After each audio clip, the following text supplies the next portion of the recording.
Tertúlia. Meu boa tarde a todos. Hoje é dia 5 de maio de 2018, é um sábado. E o nosso verbete é de número 4.474. Ele tem 4 páginas, 43 logias e 16 máximos.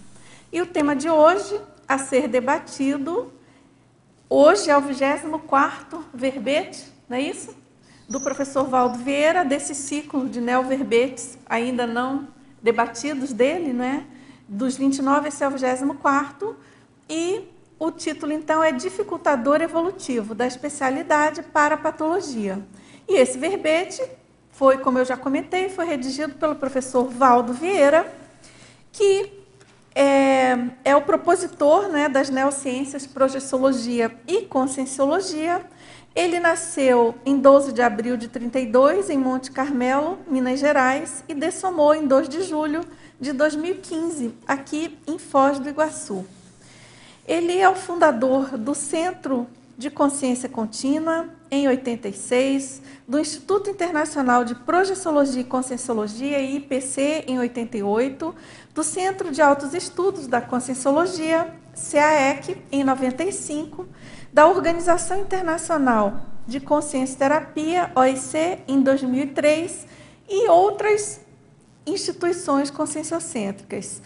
E o professor Valdo Vieira, ele foi docente internacional da Conscienciologia durante décadas e foi também o criador da Cognópolis, Foz do Iguaçu, onde ele ministrou essas tertúlias conscienciológicas, que ele denominava também o curso de longo curso, diariamente, de 2002 a 2014, e também das mini-tertúlias conscienciológicas, de 2013 a 2015, aqui no Tertuliário, CAEC. Ele também idealizou e estruturou a holoteca por meio da doação da própria biblioteca relacionada ao tema consciência, experiências fora do corpo, e o holociclo especializado em lexicografia, onde coordenava uma equipes de pesquisadores no desenvolvimento da Enciclopédia da Conscienciologia, da qual ele foi o idealizador, organizador e autor de 2019 verbetes. Ele também era ofiexista.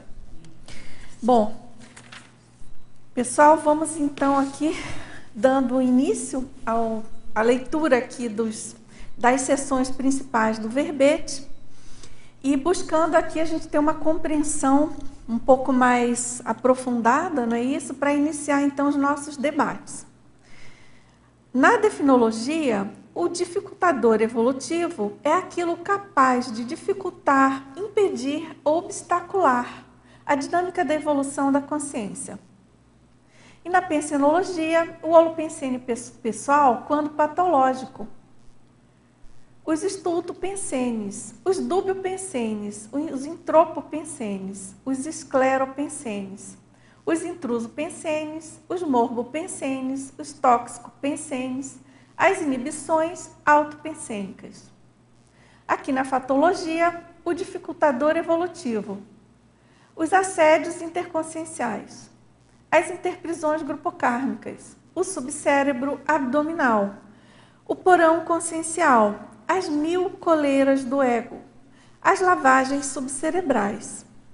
Na parafatologia, a falta da autovivência do estado vibracional profilático, a ausência da sinalética energética e parapsíquica pessoal. Agora, aqui na divisão detalhismo, a gente chama a atenção que nós temos 23 sessões e 12 máximos, configurando aí, então, um nível de excelência para o detalhismo do verbete.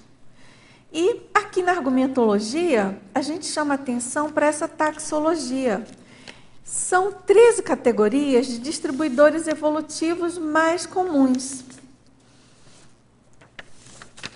E também na acabativa, especificamente na remissiologia, a gente destaca autocorrupção, buraco negro consciencial, parafissura consciencial, sustentação do erro, travão.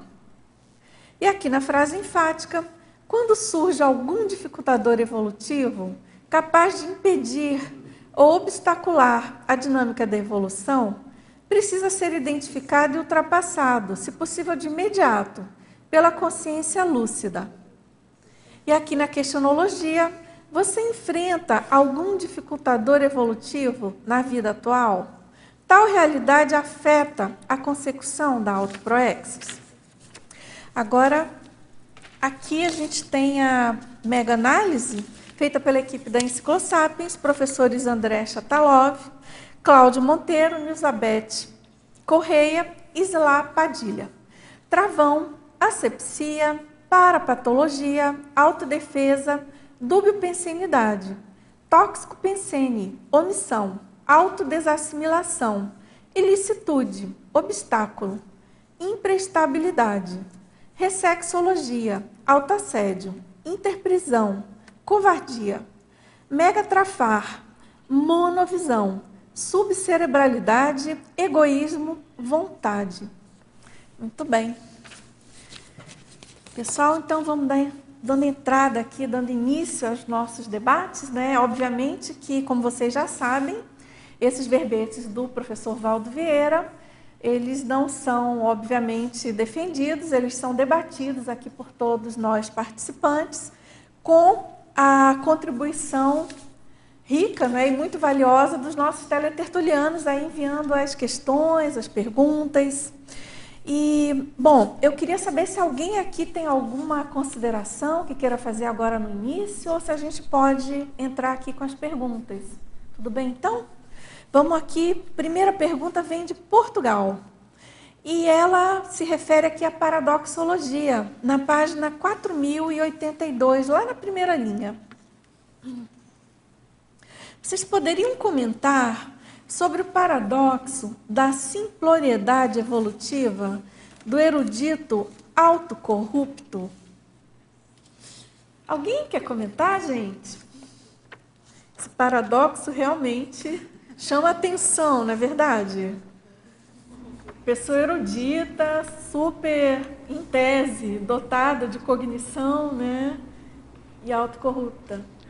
É super interessante começar com essa pergunta, com esse paradoxo aqui, né? Com essa questionologia dentro do tema do dificultador evolutivo. Eu acho que é em cima do lance, é um dos que mais dificulta o crescimento pessoal. Justamente aquela pessoa que é erudita, né? Que é... Só que ela vai até um ponto, a reciclagem dela vai até um patamar.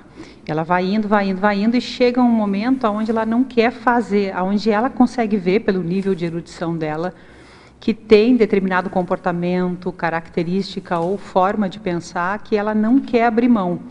Então ela começa a bater no teto da anticosmoética, né? Porque ela é auto-anticosmoética, no sentido de que ela prejudica ela. E ela usa a erudição como uma fachada bacana, mas ela vai até ali. Então, ela consegue, através da própria erudição, justificar aquele patamar onde ela se encontra, e daí não há reciclagem. De alguma forma, trava naquele aspecto da erudição autocorrupta por isso, né? Então, é uma simploriedade evolutiva, porque... assim, entendo eu, aí os colegas podem contribuir, né, que de simples não tem nada, mas que justamente trava aonde a pessoa precisa fazer a viragem, né? Porque a pessoa autocorrupta, ela acaba reforçando os trafares, né? Isso, exato. Ela não muda, ela não segue, não vai adiante. Vai até um nível, talvez, e aí ela fica, né, e aí não vira. E essa condição da simploriedade, a gente pode ler por aquele aspecto da bobagem, da tolice, da ingenuidade. Também. E, não é? Uhum. No sentido da simploriedade evolutiva, porque a pessoa está ela mesma se tapeando, né? A autocorrupção é bem por aí. Ela é a primeira a ser prejudicada. Pois é aí que pega, né? É um requinte de auto-engano, é bem sofisticado, né? Talvez até quem olha de fora custe a perceber, mas existe aí algo que ela mesmo percebe e sabe que precisa mexer, né? E aí é que trava. Aqui na sindromologia, né, na mesma página, 4082, ele coloca ali a última síndrome ali, a recusa em reconhecer os próprios erros na síndrome da autovitimização. Eu acho que dá bem para colocar junto, né? Ilustra bem, né? Você tem razão. Porque é claro que a autovitimização já é uma decorrência, né, dessa condição. E nem sempre um erudito autocorrupto ele entra nisso, porque às vezes o orgulho é tão grande que ele abafa, coloca embaixo do tapete e está sempre por cima, né? Mas é claro, né, Terezinha, que tem esse viés também, né? Também, claro. E, Dulce, eu fico pensando, porque aqui na tributologia, na primeira página, na página 4081, ele fala da holomaturescência da autocognoscibilidade evolutiva. Então, quando eu penso em erudição, eu penso, né, em cognição. Mas aqui no caso, ele está falando dessa questão evolutivamente, né, de forma evolutiva. Então, seria também, eu acho que, porque eu fiquei olhando o verbete, então eu acho que tem muito a ver com essa questão dessa capacidade da gente nutrir essa cognição de forma mais produtiva, mais evolutiva, né? Que aí isso não vai dificultar, não vai ser um dificultador aí, no caso. Que esse dificultador evolutivo, né? Na verdade, ele está falando, pelo que eu entendi, não sei se vocês concordam, é um problema de autocognição, né? A pessoa que ou não sabe ou não quer saber, mas enfim, ou é por ignorância ou por autocorrupção. Agora, pensando nessa questão da autocognoscibilidade evolutiva, né?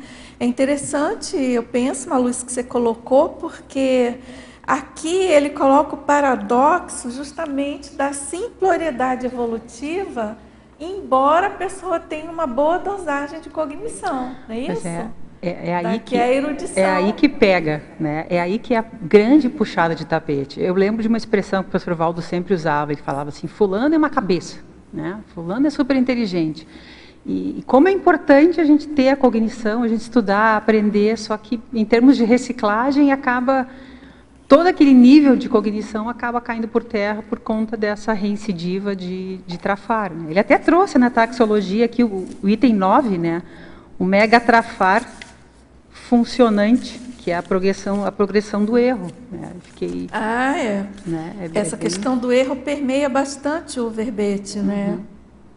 E uma coisa também que a gente pode pensar no quanto que essa questão do erudito autocorrupto, ele está aqui nessa fatologia, você tem alguns itens aqui que embasam, né, essa afirmação aí, né? Na taxologia, não, mas estou falando na fatologia também, né? Os itens que coloca aqui o professor, o dificultador evolutivo, os assejos interconscienciais, as interprisões grupo kármica, o subcérebro abdominal, o porão consciencial, as 1000 coleiras do ego, as lavagens subcerebrais. Bastante coisa, Viu, Dulce? Eu achei interessante que ele colocou na remissologia, ele colocou o último item como travão, né? Você poderia explorar um pouco essa diferença do travão para esse dificultador? Não, é que o último aqui da remissologia, ele cita o verbete travão. Só que aí, para diferenciar um pouco o que é o travão desse dificultador. A gente pode, André, ler essa definição do verbete travão para ajudar aí nessa definição, nessa diferenciação. Isso, agora, exatamente. É interessante porque tem itens desse verbete que tem uma relação muito forte com o travão. Tem, né? né? Se você observar o primeiro homo ali na hominologia, é o trabatus, não é isso? Trabator, não é isso? Trabator, né? Que é o travado, né? É o primeiro do travão também. Então, vamos lá. Tem do que eu percebo, tem uma similitude muito grande entre os dois verbetes, mas parece que esse travão é como se o travão fosse mais forte. Porque esse aqui, ele dificulta, ele impede, ele obstacula, mas o travão, ele fala que é aquilo capaz de travar, amarrar, brecar. Então é uma situação mais gravosa. É como se fosse mais grave ainda do que eu entendi, tá, André? Entendi. Então, agora, claro que se a gente pensar em termos de gradação, né, tem itens muito comuns, muito similares, né? Própria exemplologia aqui, ele coloca no mini travão, o ato da inibição da consim para falar em público. É também um dificultador evolutivo, né? Claro que é. É que dependendo da situação, aquilo amarra a pessoa completamente, né? Eu conheço pessoas que acabam se desviando, não fazendo aquilo que ela precisa fazer porque ela tem medo, Então, por exemplo, de falar em público. Então, qual que é a sinonimologia do travão? Porque aqui, o primeiro, ele coloca travão evolutivo. Então, aqui está mais a coisa mais... Está mais próximo da palavra travão, né? Uhum. Então, por exemplo, tem travanca, travação, travagem, travamento, travadouro, óbice, tranca, retranca, fechamento do caminho e dificultador, né? E aí uma coisa também que a gente pode considerar é que esse verbete travão, ele é bem antigo. Ele é número 441.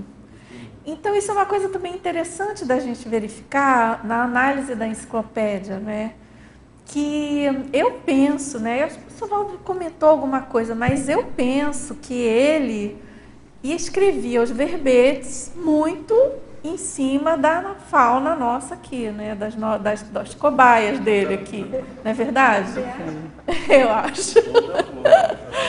Mas assim, o que eu quis dizer é que, de repente, algum verbete que ele escreveu parecido com algum outro já existente foi alguma necessidade que ele percebeu aqui no dia a dia nosso. Quando eu digo eu penso, é nesse sentido. Ele já tinha escrito, abordado, mas ele viu a necessidade de retomar sobre um outro flanco, que é aquela técnica da circularidade. Então, às vezes, tem verbetes bem próximos, mas você vê que é um pequeno ângulo diferenciando a abordagem, né? Esse é um caso, eu penso. Sim. Esse verbete, né, você vê 441 foi lá no início. Então, eu fico pensando que o nosso grupo estava no início do princípio, do começo também, né? Estava meio travado também, no sentido de reciclagem, de mudança, a gente estava, né, se assenhorando de várias coisas. Então, eu acho que tem tudo a ver ele ter feito no início e depois foi ampliando a gradação, né, o requinte. A palavra travão em inglês ela é muito usada, significa, o pessoal chama de blocker, né? Que é o blocker, é o travão, é aquilo que realmente bloqueia a pessoa. Ela vai até aquele patamar e daí ela não passa, né? Então, eu gostaria de falar aqui da frase enfática, quando ele coloca: quando surge algum dificultador evolutivo capaz de impedir ou obstacular a dinâmica da evolução, precisa ser identificado e ultrapassado, se possível de imediato pela consciência lúcida. Me chamou muita atenção porque muitas vezes comigo eu estou nesse processo que eu percebi o meu travão é um dificultador, mas eu tenho que fazer um movimento por causa da mudança, né? Em que ainda não estou conseguindo fazer o que eu quero fazer, aquele holopensene e tudo por cá. Os livros estão tudo nas caixas. E quando eu preciso de um livro, eu tenho que buscar. Então, eu vou ter que primeiro organizar a estante para colocar os livros para o quê? E esse dificultador, tá mais assim, resolver esse problema para mim conseguir escrever com o quê? Com o equilíbrio, não estando tudo em cima da mesa e não conseguir nem chegar na mesa porque os livros estão tudo em cima. Então, o que me chamou a atenção, qual é o teu dificultador? Qual que tá, nesse momento é você identificar o dificultador, o quê? Que está acontecendo, que está dificultando para você escrever. E daí, de imediato, a consciência ter essa lucidez para poder ultrapassar. Que daí não é um travão, né? Ele está dificultando, mas você consegue perceber que está te dificultando. O que eu tenho, quais são as minhas ações que eu devo fazer para eu conseguir eliminar esse dificultador, né? Então, agora aqui a próxima pergunta, que vem de Conceição, Minas Gerais, é na Principiologia, 4081, a página, segunda linha. E, então, ela pede para a gente expandir a respeito do princípio da indefensabilidade da ratificação de erro autoconsciente. Princípio da indefensabilidade da ratificação de erro autoconsciente. Alguém quer comentar? Sim. Se ligado ao primeiro paradoxo que foi perguntado, né? O paradoxo da simploriedade evolutiva do erudito autocorrupto.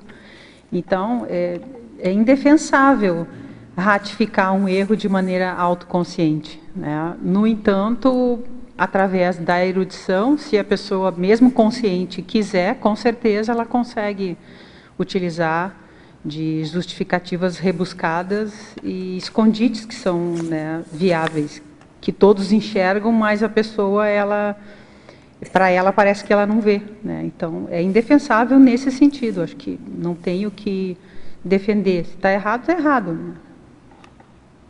Né? Porque tem pessoas que entram, né, naquele... Todos nós, né, gente? Não vou também aqui tirar meu corpo fora.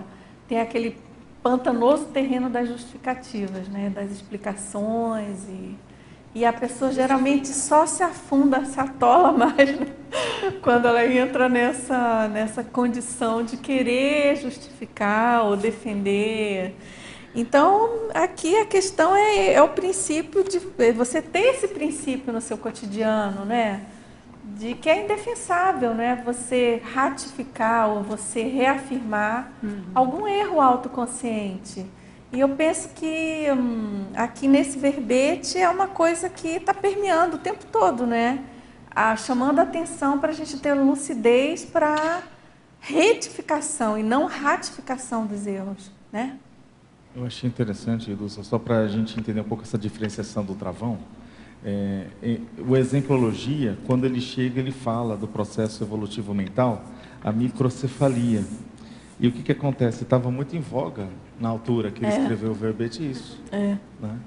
Então, ele justamente está falando do cérebro como inibidor ali, naquele período evolutivo, da evolução, né? Ou seja, os inputs, a relação com o ambiente ali, ela deu uma congelada, passa por um processo complicado ali. É um travão mesmo. É um processo evolutivo, enorme, que ali ela está ali e tal, né? E interessante que ele fez esse contraponto, que é o parapsíquico, ele chama a atenção do heteroassédio enraizado, quer dizer, como que isso é sério. Ou seja, como que isso é bloqueador. Só para a gente ter uma ideia, a gente estava discutindo com os colegas ontem, que tipo, não sei se você sabe que tem uma seita agora, que já tem mais de 100 mil adeptos, que o Deus, sabe quem que é o Deus? É o Diego Maradona. Já tem mais de 100 mil adeptos. Eles ficam rezando, eles fazem encontros e ficam ali naquele processo holopensênico. O que a gente estava discutindo, basicamente, era justamente isso, ou seja, como que a consciência arruma coisas em que ela de alguma maneira não percebe que aquilo não vai ajudá-la. E não está ajudando nem o próprio Maradona. Né? Se a gente for pensar, não está nem ajudando o próprio cara, né? Exatamente. Então, é um paradoxo, ou seja, esse limite de como uma pessoa, o heteroassédio, ele pode ser interessante, né? E até mesmo, acho que já foi comentado sobre esse processo, que até artistas muito famosos, ele fica meio refém do público, né? Então, que tem sempre aquela expectativa, e muitos já relataram isso, de depressão em alguma fase da vida, porque, olha, eu chego num lugar, a pessoa quer escutar aquela música, e o cara já cantou 100 mil vezes, mas o cara fala, pô, dá uma palhinha. Então, é um processo dessa relação grupo kármica, né, que tem uma relação de uma consciência com a outra. Eu achei bem interessante que ele coloca, né, ele meio que chama a responsabilidade, o que a gente está fazendo com relação aos outros, né? Por isso eu considero a fatologia muito importante, porque está esclarecendo bem pontualmente com respeito, sobretudo, a desemplologia, dificultador evolutivo parapsíquico, né? Falando do heteroassédio, os assédios interconscienciais, as interprisões. Quer falar? Era só um comentário sobre a questão do princípio da indefensabilidade da ratificação do erro autoconsciente, né? Isso que a Fabiana trouxe, né? E tem um outro lado, de que a gente que está estudando a cosmoética, a gente fica batendo nessa questão da autocorrupção e não vê que nós mesmos dificultamos a nossa evolução. Por justamente ficar nessas justificativas, ficar nesse auto-engano. Acho que era bem isso mesmo. Perfeito. O paradoxo é bem nessa linha, né, Maíla? Essa questão aí que o André falou, da seita do Maradona, não acredito, acho que já ouvi falar, mas não cheguei não tive tempo de mergulhar nisso aí, mas isso aí deve ser um ótimo objeto de pesquisa para estudar a síndrome dos amores errados. E assim, no top, né? Obrigado aí pela contribuição, muito interessante, vou dar uma olhada, porque talvez possa estar trazendo um pouco do temperamento dos nossos colegas irmãos, como eles funcionam, não sei, tem a colega ali, posso dizer, mas como é que os nossos irmãos, o temperamento, o estilo deles, a forma de pensar, a forma de sei, ou também dos brasileiros, né, sem tirar o nosso corpo fora. Cláudio, você falou dos amores errados, eu estou estudando, estou escrevendo um verbete chamado amor patológico.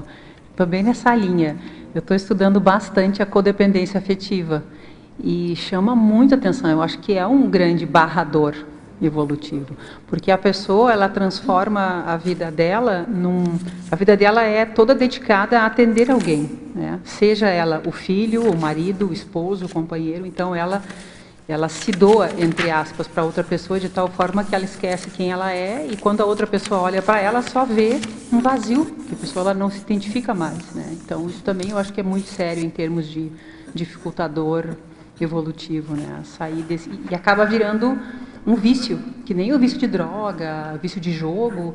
A pessoa tem um vício em ter o companheiro ali. Quando ele sai, vira exatamente dependência energética. Quando a pessoa sai, ela fica desesperada, porque ela quer o controle daquela pessoa. Então, isso é um grande dificultador bastante também. o assunto, né? Porque agora nós estamos aí já entrando até no processo da mãe também, né? Sabe bom que ter eu até um curso sobre a mãe agora. Eu me lembro dias atrás, a ver o dia, não sei se vou colocando as datas, do Holopensene acotovelador, que o professor Valdo escreveu. E eu fiquei pensando muito nisso, sabe que?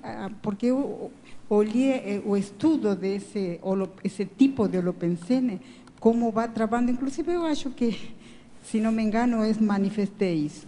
Fiquei assim impactada, porque eu digo, quanto a gente tem que estudar dessa gradação de Holopensene acotovelador, maior, mediana ou pouca para os que já estão mais avançados, que vão inibindo e vão produzindo como resultado esse dificultador evolutivo, pelas características desse Holopensene, né? Arraigados, com características. Não sei se você tem aí a definição do Holopensene acotovelador. E você está relacionando com o impedidor evolutivo. A consequência é o dificultador evolutivo. Eu pensei na hora que foi apresentado, foi bem interessante. Para mim, pelo menos, eu senti muita importância da gente ir aprofundando nas características do Holopensene pessoal, para ver quanto disso a pessoa tem e quanto isso pode estar contra, produzindo justamente o que coloca o professor aqui nesse verbete, né? Dificultando a evolução da consciência. Aqui na definição do holopensene acotovelador, ele coloca que a atmosfera pensênica, o ambiente intrafísico, predominantemente doentio por excesso de pessoas, gerando pensênios ou ideias anticosmoéticas, tanto diretamente da consim, quanto dos guias extrafísicos amauróticos, assediadores, satélites de assediadores e conceneres. E ele coloca como sinônimo um ambiente competitivo, atmosfera hostil. Então, acho que é bem dentro, realmente. Dialoga bem com esse verbete. Hostil, porque, por exemplo, eu fico olhando a etimologia de dificuldade, né, do idioma latim, ser intratável, impertinente, difícil, rabugento, estar de mau humor. Então, quanto a gente pode daí ir percebendo a influenciação, né? Auto e hétero, né? Auto que predispõe a hétero, para ir analisando tudo que pode estar contra nessa hora que prejudica a todos nós, né? Lúcia, eu queria uma curiosidade. Que ano ele produziu esse verbete? Que ano foi? Esse aqui, por exemplo, tu lembras? Deve ter sido 2012, Terezinha. Não tenho certeza, mas deve ter sido dos últimos, né? O que eu achei interessante aqui na tecnologia, né, na página 4081, quando ele coloca ali na terceira linha a técnica de confrontar conceitos opostos. E aí lembrei que nós temos aqui um livro da Adriana, né, que ela acho que tem relação, ó, o livro Senso e Contrassenso, né? Que eu acho que vem bem em cima do lance, né? Eu estava casualmente lendo ontem o livro. E daí me recordei, né? Digo, acho que ele quis assim trazer, né, essa técnica, né, de utilização para não compreendi bem. Essa técnica é o seguinte, o professor Valdo, ele usa muito essa técnica, né? Na própria chapa do verbete, ele tem algumas seções, por exemplo, quando a gente tem a seção antonimologia, em seguida a sinonimologia, já é uma técnica de você pelo menos disponibilizar aqui conteúdo para você fazer essa confrontação, né, de conceitos opostos ou diferentes, enfim. E a oposição já seria um extremo, né? E também a gente tem a seção aqui antagonismologia, que é por diferença e também por oposição. Agora, a gente que eu queria entender. Dentro do verbete. Agora, vamos pensar aqui em relação ao dificultador evolutivo, né? Eu entendo que é uma coisa que a gente pode pensar aqui dessa técnica de confrontar conceitos opostos funcionar ao modo de uma profilaxia ou de uma terapêutica para essa condição do dificultador evolutivo. Porque, por exemplo, se a gente analisar a fatologia, vamos pegar aqui um item subcérebro-abdominal ou lavagens subcerebrais. Uma técnica interessante para você desconstruir esse tipo de problema seria essa confrontação de conceitos opostos. O que vocês acham? Para a pessoa, a gente, pelo menos, tentar compreender melhor o que aquilo não é, ou se for uma coisa nosográfica, o que de positivo, oposto, poderia estar ajudando para reverter aquela situação que é um dificultador evolutivo.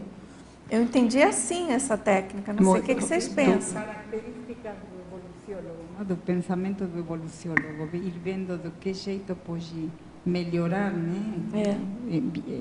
Energeticamente, né? Para a consciência melhorar.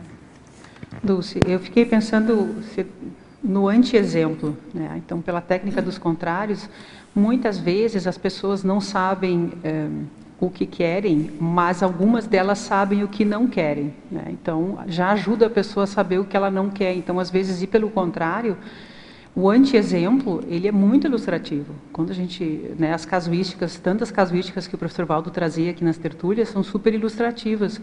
Então, esse exemplo que o André deu, por exemplo, ele é super ilustrativo para a gente trazer para a nossa realidade. Sempre que a gente traz um anti-exemplo e faz um confronto com a nossa realidade, com a nossa forma de pensar, isso é extremamente ilustrativo e vem justamente na técnica que a Terezinha trouxe, né? Que é a técnica dos contrários. Quer dizer, se está pesquisando algo que te interessa, que é positivo, que é homeostático, procura pesquisar também exatamente o contrário disso, né? Se está pesquisando a saúde, procura entender como se manifesta uma pessoa doente, que aí também a gente entende o reverso da moeda, né? E também nos ilustra. A professora Marla até tem um verbete, eu estava checando aqui o nome, é técnica autopesquisística antonimológica, que é nessa linha. Agora, a gente pode pensar, por exemplo, gente, em termos de cognição, né, que parece que é o problemão aqui do dificultador evolutivo, vamos lembrar do Homo sapiens pacíficos. Exatamente. O professor Valdo escreveu um tratado no qual, se não me engano, assim, vamos dizer, 90%, 80%... O pensene bélico. É sobre o belicismo. Ele constrói ali toda uma argumentação sobre a nosografia para depois chegar no serenão, na teoria do serenão. Sabe, né? que eu estou justamente escrevendo, né, a pretensão é isso, sobre serenidade, né, serenismo. E estou justamente querendo abordar isso. Quanto a gente não tem para poder acessar ao serenismo, né, a serenidade. Quanta coisa falta, essa pretensão. Mas é justamente com essa técnica. De ir vindo as coisas que faltam, as coisas que ainda não estão dando certo para a consciência poder acessar a serenidade. Né? Tem uma questão que me chama a atenção, eu não sei se vocês já viram isso, que a hipnoterapia, né, ela funciona para algumas pessoas e não para outras. E aí você vê o seguinte, que tem pessoas que são sugestionáveis, né? Ou seja, a interferência de uma energia externa, um xenopensene, facilmente consegue deixar a pessoa naquele transe parapsíquico. E aí você verifica, então, o que acontece com uma determinada personalidade que não mais aceita aquela energia, aquele xenopensene, do ponto de vista de estabilizar a sua governabilidade. O que aconteceu com aquele micro-universo? Porque tiveram casos em que essas personalidades, elas tentam hipnotizar, lógico que na plateia, quando a gente vê diversos shows, né, relacionados a isso, eles tentam pegar as pessoas mais vulneráveis, até tem aqueles truques, né, ó, entrelaça suas mãos aí, olha, eu vou dar um comando, vamos ver quem solta. Né, aí tem aqueles caras que não soltam nem a pau, tem um processo que eles entraram na onda. Mas tem os outros que vão tentar, e vai se repetir a hipnoterapia e não vai acontecer.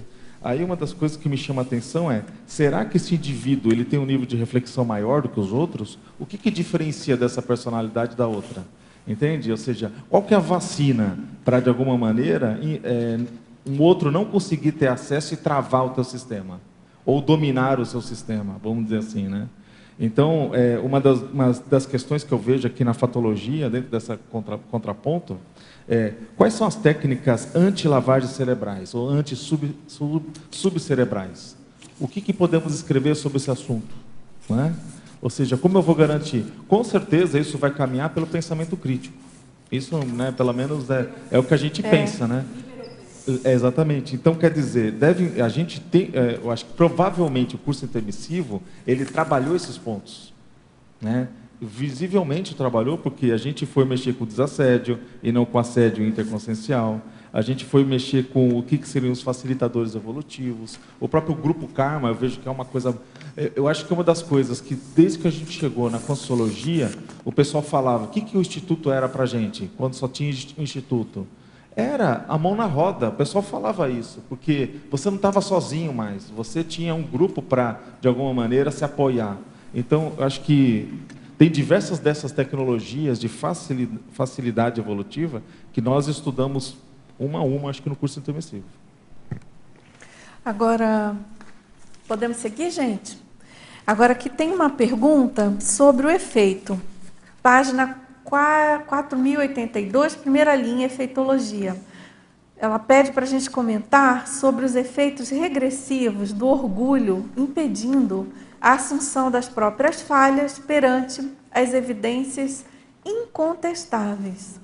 A gente comentou um pouquinho quando se falava sobre aquele paradoxo, né, da questão do intelectual, né, que ele geralmente vai mais para essa linha do orgulho, do egão, da vaidade intelectual, e no fundo aí acaba totalmente prejudicando, né? E então, gente, alguém quer comentar? Quer falar sobre isso, Maíla, ou não? Posso seguir aqui? Então, a gente pode pensar no quanto que o orgulho em si, ele, em função da pessoa querer mostrar e manter uma imagem que ela fique muito bem na foto, né?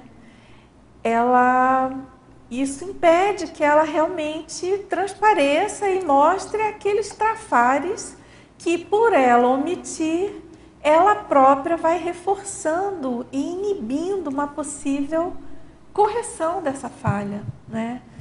E o que é mais interessante é que as evidências, né, conforme diz aqui, perante as evidências incontestáveis, porque isso é uma coisa comum, não é verdade? Isso a gente vive sabendo, por exemplo, que tal pessoa tem tal trafar e só ela acha que ninguém está vendo e, enfim, continua ali sustentando aquele erro, né? Reforçando aquele erro de manter aquele trafar para ela manter uma aparência de uma imagem que ela idealizou, mas que é dela, não é o que a maioria, pelo menos, vê ou observa. Então, é claro que isso é um dificultador evolutivo enorme, porque a própria pessoa não se dá chance, né? Ela própria se trava, né?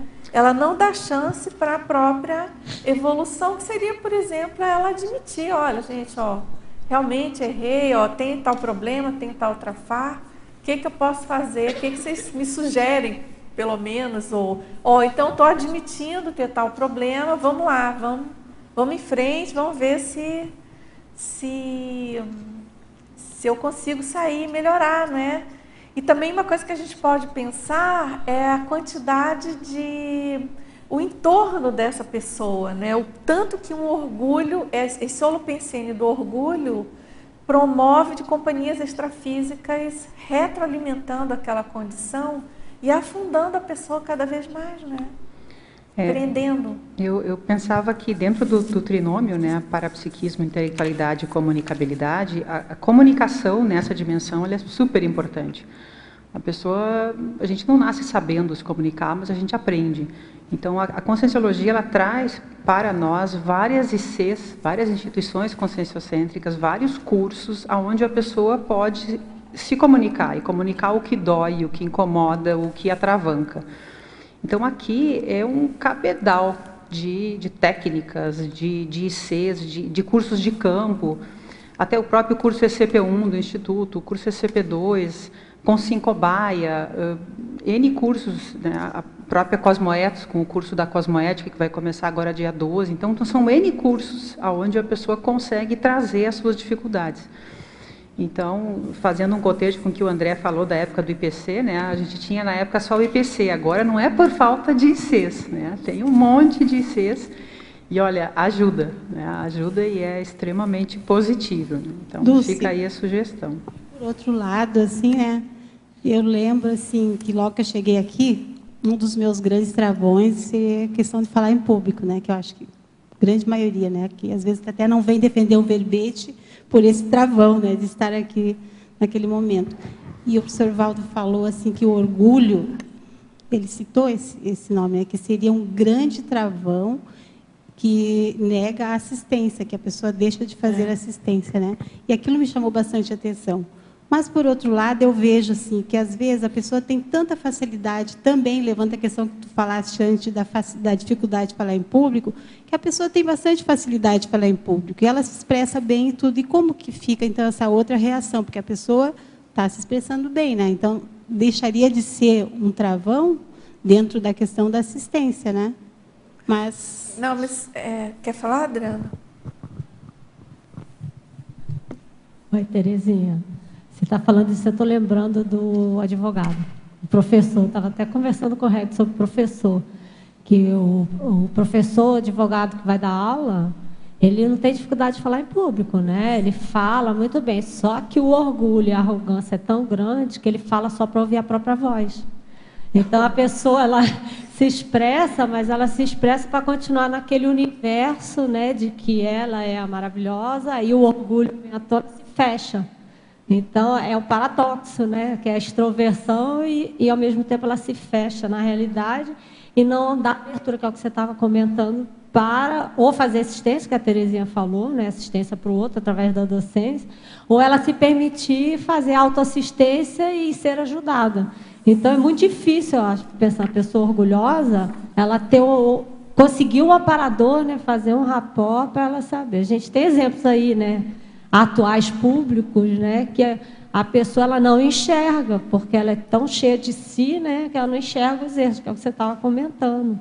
E aí assim, porta aberta para transmigração, né, porque eu acho que o que ajuda a gente é a gente ter essa flexibilidade de admitir os erros, né, que é o próprio processo da cosmoética, né, vamos dizer É o primeiro assim. passo, Primeiro né, Adriana? passo, É admitir para corrigir, né? Reciclar, né? Aí ela cai no autismo, uma espécie de autismo, né? Porque ela se acha o máximo, ela começa a ficar snob, começa a ficar refratária, entra num processo de snobismo. Então, a gente tem que pensar. Que esse autismo aqui, em geral, não é só o autismo, né, Cláudio? Não sei se você concorda. Ela espraia isso para aí a gente volta aqui na fatologia, né? A fatologia desse verbete eu acho assim primorosa. Ela é densa, curta, é aquela curta e grossa, né? É verdade. Porque nessa linha aí, embora, né, a gente está falando aqui, voltando aqui para o orgulho, né, tem total relação com as interprisões, com os assédios, com o subcérebro abdominal, com o porão consciencial, com as 1000 coleiras do ego e, claro, com as lavagens subcerebrais. Parece realmente uma enumeração. Ontem também aconteceu, o verbete que foi apresentado ontem, a fatologia era realmente uma enumeração.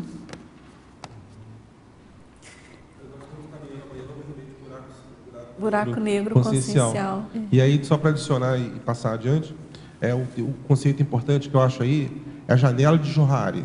A janela de Johari é um conceito essencial. Quer dizer, o que é? É um quadrante dividido em 4.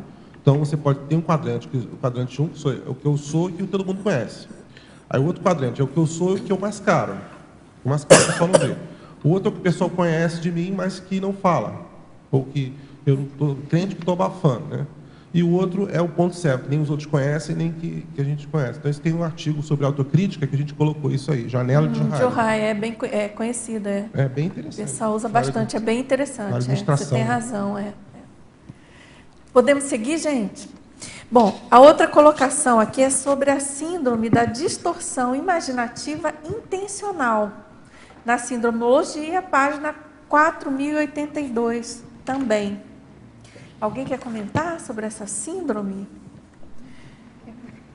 Bom, eu acho que tem uma correlação grande com o efeito que a gente estava comentando, porque a pessoa que tem essa síndrome da distorção imaginativa intencional, a gente pode, como a própria expressão aqui já explica, né? A pessoa ela distorce pela imaginação alguma realidade ou para-realidade, alguma coisa sobre ela mesma ou sobre o entorno, né? De modo intencional, ou seja, aquilo acontece por livre e espontânea vontade, no caso, é intencional. No entanto, tem uma relação muito grande aqui com essa questão do dificultador evolutivo, porque, por exemplo, pode ser o caso daquela pessoa que tem problema sério de autocorrupção, por exemplo, né? E ela quer, então, mascarar a situação e ela mesma começa a imaginar e criar realidades que não são condizentes com os fatos, né? a verdade, entre aspas. Tem uma distorção do próprio paradigma consciencial também dentro disso, né? Ah, sim, sim. Certamente. Você me lembrou, eu ia falar, se tirando aqui, que é a distorção imaginativa, parece que é um processo patológico de cognição, né?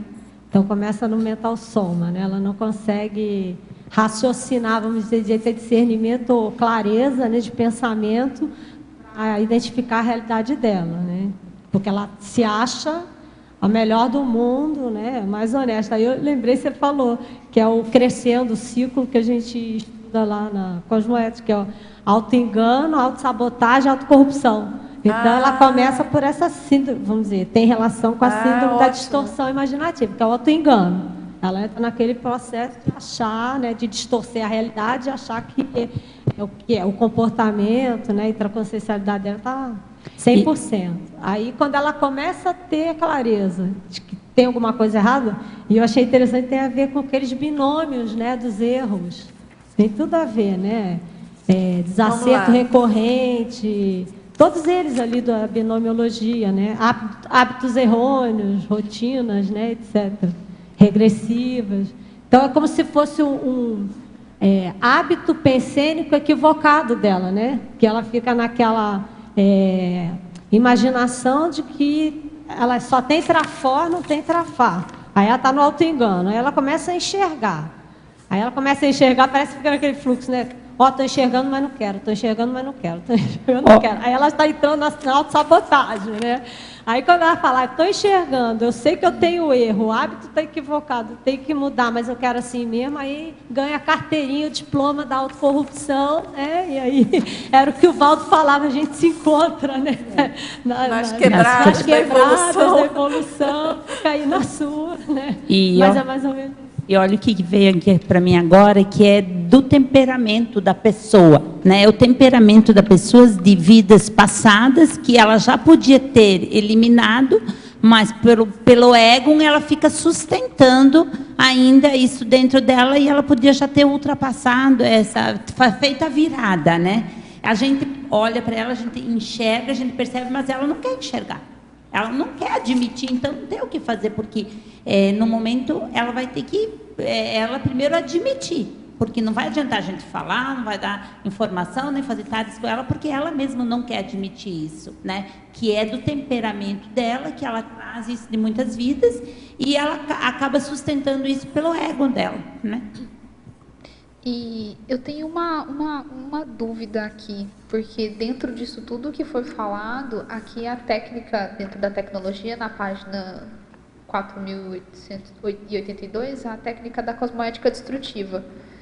Como lidar com essa questão dentro do dificultador, entra dentro da questão do temperamento, assim, acho que eu não consegui pegar ainda. Não, olha, vamos debater aqui juntos, né? O que eu pensei aqui, o que é a cosmoética destrutiva, né? Turma aí dos especialistas. Tá saindo? Mas a gente pode pensar que seria utilizar a cosmoética em si destrutiva no sentido que ela estaria desconstruindo alguma realidade que não é desejável. Eu entendi assim, ele colocou essa técnica aqui, assim, o que não presta, não presta mesmo, vamos acabar com isso. E é aquela história, usar bomba atômica para pegar uma formiguinha, se for o caso, né? Mas força total aí no que tem que ser destruído, né? Então, no caso do impedidor, né, do dificultador evolutivo, se a gente volta aqui para a fatologia, eu gosto dessa fatologia porque ela traz para a nossa realidade, não é isso? A gente está aqui, são os assédios interconscienciais, são as nossas interprisões, é o nosso subcérebro. E, bom, então, eu penso que a própria cosmoética destrutiva, essa técnica é uma poderosa técnica para a gente reciclar aí e refazer o que precisa ser ser restaurado, enfim, dos nossos dificultadores. Porque, não sei o que vocês pensam, mas assim, tem verbetes do professor Valdo que são nosográficos e que a perfilologia é uma fauna bem fora da CCCI. É uma tribo que não pertence, em geral, ao perfil aqui da CCCI. Eu não fiz essa análise dos últimos verbetes aqui, não. Eu gosto de analisar isso. Eu gosto muito de analisar a seção perfilologia. Em geral, essa chapa que ele usou aqui nesse verbete, ele usa para os verbetes ou neutros ou homeostáticos. Mas, enfim, a leitura que eu faço, não sei se vocês concordam, é que esse verbete diz respeito a nós, intermissivistas, fundamentalmente. Por isso, a gente está claramente aqui nessa perfilologia, né?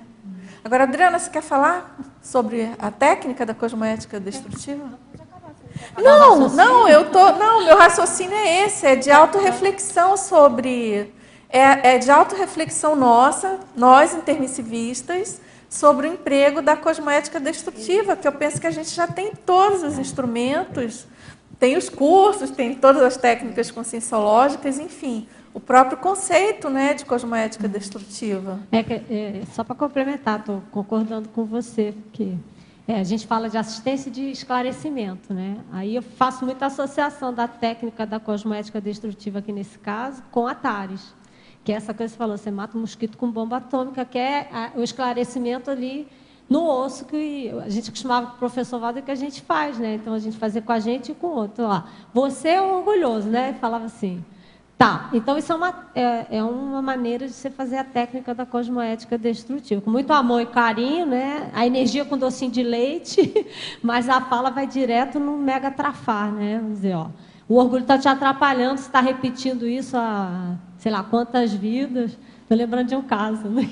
Eu estava na holoteca, no Holocico.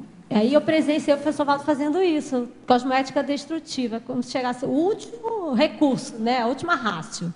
Já deu. Tinha duas pessoas brigando, né? Debatendo, mas brigando.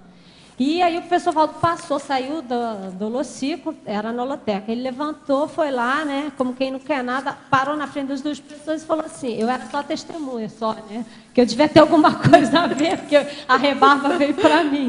Mas aí ele chegou para as duas pessoas e falou assim, quando é que vocês vão parar de brigar, que vocês estão brigando desde o século XI? Nossa. Intermissivista aqui. Né? Desde o século XI. Então, para mim, aquilo foi exemplo da TARES, da cosmoética destrutiva, e falou assim, não dá mais, gente.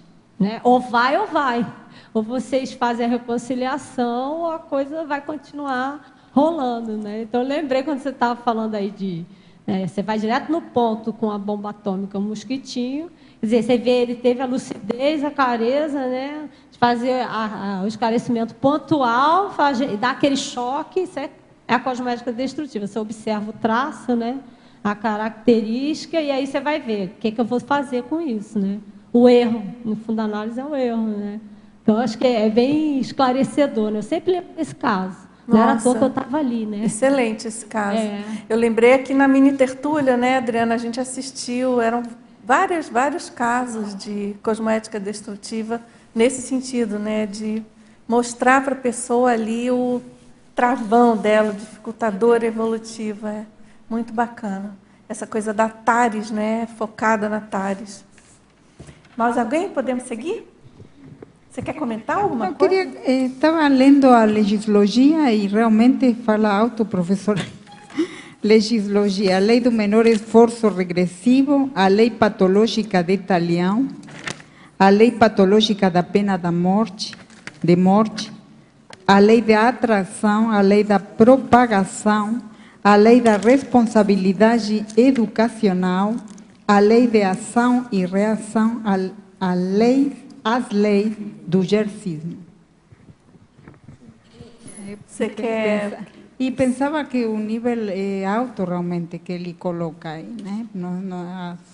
Toda a legislação tem a ver muito com a evolução da consciência, são realmente bem precárias, né? O tema da lei patológica de Talião, o tema da lei patológica da pena de morte.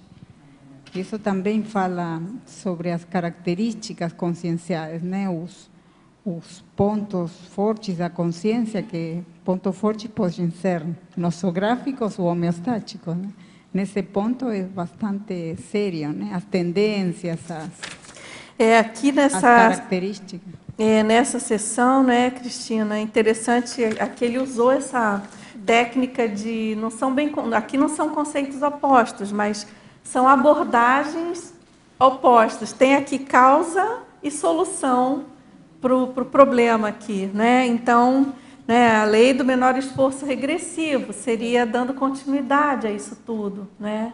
Eu me lembro que tinha um verbete antigo, né, 2006, acho que é retardamento mental coletivo, pode ser?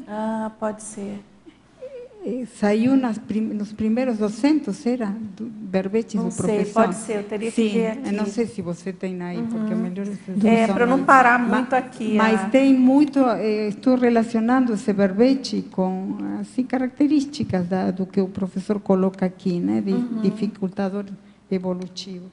Dulce? Ele é bem antigo, 229. Verbete, o retardamento mental coletivo. Qual a relação que tem a lei do gercismo com o dificultador evolutivo? O que uma coisa tem a ver com a outra? O que você acha, doutora? Eu acho um monte de coisa que eu estou querendo jogar para a galera. O que o fato do jeitinho brasileiro levar vantagem e tudo tem a ver com dificultar a minha evolução? Eu acho... Eu tenho a resposta, estou jogando de propósito. Assim, qual é o problema, né, eu parar na vaga do idoso e isso dificultar a minha evolução? Isso tem a ver com paradoxo ali, Adriana. Vê o que você acha. O paradoxo interpresidiário, mini ganhos imediatos, mega perdas seculares. Mas qual o problema de você parar na vaga do idoso, sem ter o cartão do idoso? Qual a interprisão que eu vou criar se não tem ninguém no shopping? Entendeu? E que isso vai dificultar a minha evolução. Ou eu botar o pé aqui no muro do tertuliário quando diz ali que não apoia os pés. Mas qual é o problema, gente? Alguém quer comentar? Essa questão do jeitinho de levar vantagem ou do mini ganho porque tem a relação de você com você mesmo. É como você se enxerga e como você se idealiza e como você realmente é. Então, quando você se idealiza de uma forma com valores e princípios evolutivos e você age de forma incoerente a esses princípios e valores, isso tem a sua perda para você.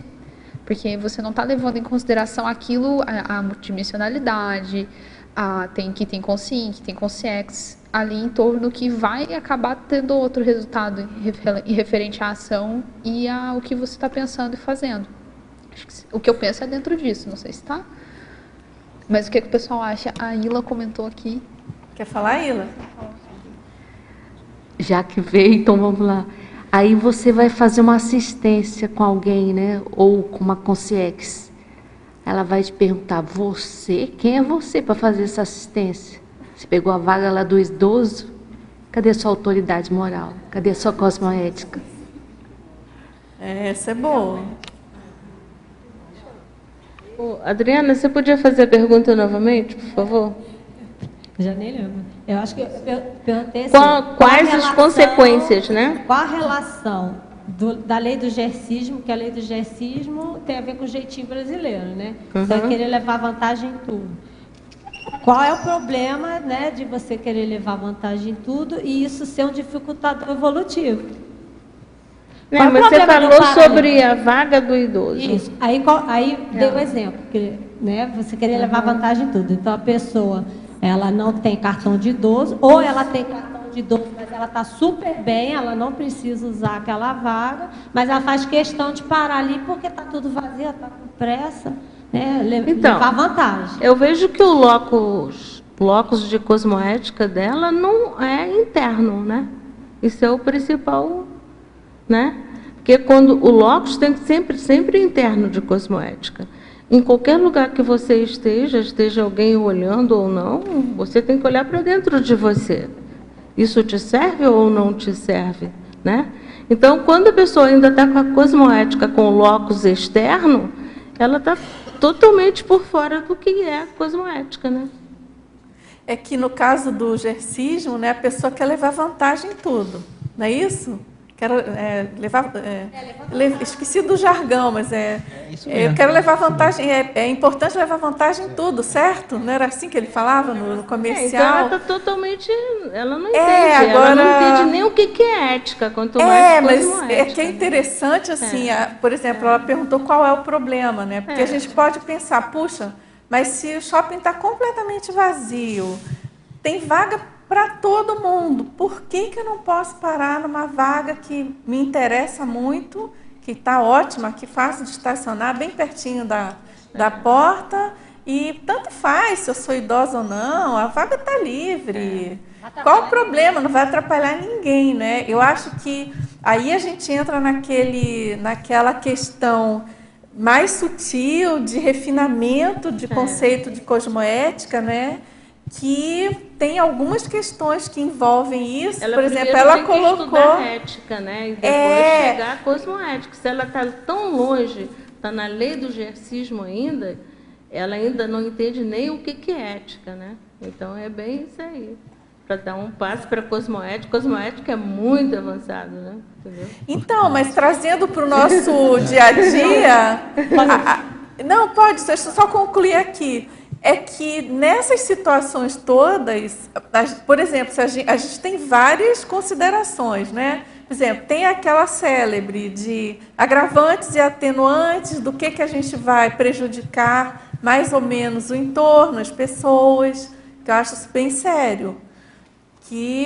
Mas aí você entra naquele pantanoso quase que terreno do jeitinho, não, mas está vazio, qual o problema? Mas eu acho que o mais sério disso tudo é a questão daquelas paracâmeras invisíveis, dos anais indestrutíveis do cosmos, né? Enfim, independentemente de estar escrito em alguma lei ou de estar sendo filmado. Isso aí é que é o mais importante, né? Se tem uma fruta na geladeira coisa que a própria pessoa se sente mal, não é? Aquela fruta, né? Rosa, dentro do que você está falando, não é isso, que a própria pessoa ela se sente desconfortável de estar fazendo uma coisa que ela sabe que... consciencialidade que a impede. E quando age, não estou dizendo que eu seja perfeita, né? Mas eu procuro fazer o máximo para não... Isso desde pequena que eu costumo fazer isso. Mas quando aquilo é tão ruim, causa tanto desconforto, que a pessoa tem vontade de chegar e corrigir, sabe? Que incomoda demais, né? Entendeu? É bem isso. Eu acho que aí tem uma questão que é, se uma pessoa ela coloca o carro numa vaga de idoso, por exemplo, significa que ela tem dentro dela, dentro dos princípios, né, pessoais dela, que o Valdo fala em código de princípios pessoais, alguma coisa que não está certo, não está convergente com a questão da cosmoética dela, do código pessoal de cosmoética. Então, você vê, às vezes, um ato, né, vai denunciar quais são os valores, princípios, né, evolutivos e cosmoéticos que ela tem.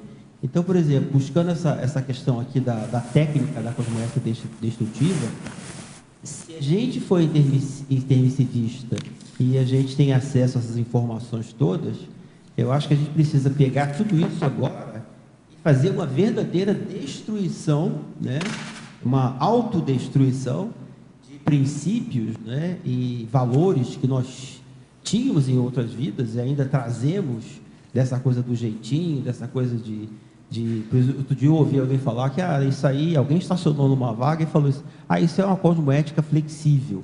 Então você vê que a pessoa já distorce os conceitos. Eufemismo para o jeitinho. Então você vê que esse conceito que a gente está falando aqui, da distorção, né, cognitiva, a pessoa tem essa coisa da cosmoética destrutiva. Então, se você juntar tudo isso, na verdade o que a gente percebe é a gente ainda precisa exercitar muito a questão da reflexão. por isso que, por exemplo, quando você falou essa coisa do detalhe, né? Quando o Valdo fala da auto-mega cosmoética, que tem lá um verbete, né, do DAC, tem um vídeo, a gente começa a pensar que é uma coisa assim magnânime, né, que está no universo que só Consciência Livre tem acesso. E aí, quando ele começa a falar das coisas do dia a dia, então isso é auto-mega cosmoética. É você, como a Adriana falou aqui, é você saber que existem regras e você obedecer as regras, porque elas facilitam a convivência social das pessoas. Então, o fato de eu colocar o carro numa vaga de idoso ou de um cadeirante significa que alguém pode chegar e precisar daquilo e eu não estou respeitando esse direito básico da pessoa. Então, se eu não respeito um direito básico da pessoa numa coisa tão simples, e aí eu não preciso nem das câmeras e das paracâmeras, é uma coisa intrinsecamente relacionada ao seu código pessoal de cosmoética. Significa que eu não paro para refletir sobre as minhas condutas morais do dia a dia. Ou seja, eu falo em um paradigma consciencial, né, mas eu não aplico esse paradigma consciencial. Então, eu acho que esse grande movimento, e aí entra essa coisa da cosmoética destrutiva, é a gente destruir esse nosso temperamento, né, com valores e princípios retrógrados, para começar a aplicar realmente esses princípios evolutivos e cosmoéticos. Porque o Valdo fala ele dá duas definições de cosmoética no 700 Experimentos. Ele fala que cosmoética é a reflexão sobre a moral cósmica, né? Que é refletir sobre tudo que você faz no dia a dia relacionado aos pilares do paradigma consciencial. E o segundo, que é um conjunto de valores evolutivos que regulam a sua conduta. Então, assim, que valores são esses que uma pessoa tem, por exemplo, em relação a essa lei do gersismo, né? Se ela quer dar jeitinho em tudo, porque essa é e por trás do jeitinho é o privilégio, ela quer ter o privilégio, né, de poder adotar aquela postura. Não, eu tenho esse privilégio. Eu não tenho, por exemplo, eu não posso dar uma carteirada aqui, mas eu posso colocar o carro, porque ninguém está vendo, né? Então, na hora que a pessoa começa a fazer isso, ela está precisando fazer a questão da reflexão, né? Está precisando esquadrinhar a questão do código pessoal de cosmoética dela.